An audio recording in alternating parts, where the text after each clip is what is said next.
কেন বলা হয়েছে যে মন পরিষ্কার করো? বাইবেল তো আমাদের সবসময় এই কথা বলে, যদি আমার মন পরিষ্কার না থাকে সব জিরো, সব শূন্য।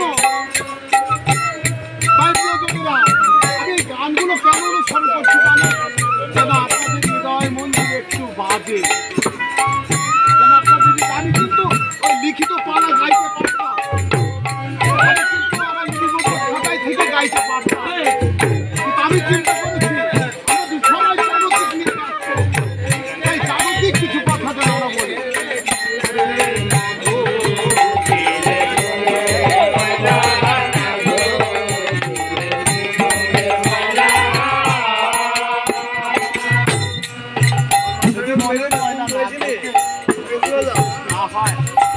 তবে এই অনুষ্ঠানের খুব সত্যি আমি শুনি আর রাখি, ভাবি না নেই আমার চিন্তা, নেই চেতনা, নাই সব শূন্যতা।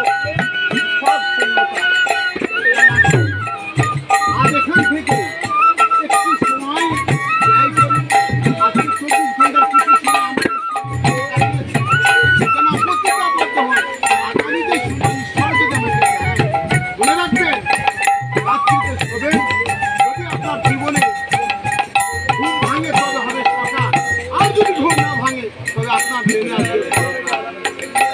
আপনি কোন পথের পথিক হতে চান? আপনি কোন পথের পথিক হতে চান? আর ভাবুন, আর এই ভাবনার আলো থেকে ঈশ্বর যেন আপনাদের সকলকে সেই আশীর্বাদ আপনারা যেন ঈশ্বরের পথে জীবনে পাপ আর জীবনে ঈশ্বর অনুসরণ করা যাবে না। ঈশ্বর চৌজিশের মধ্যে দিয়ে বলেছেন, আমি পাপকে ঘৃণা করি কিন্তু পাপকে ভালোবাসি। ধন্য হলো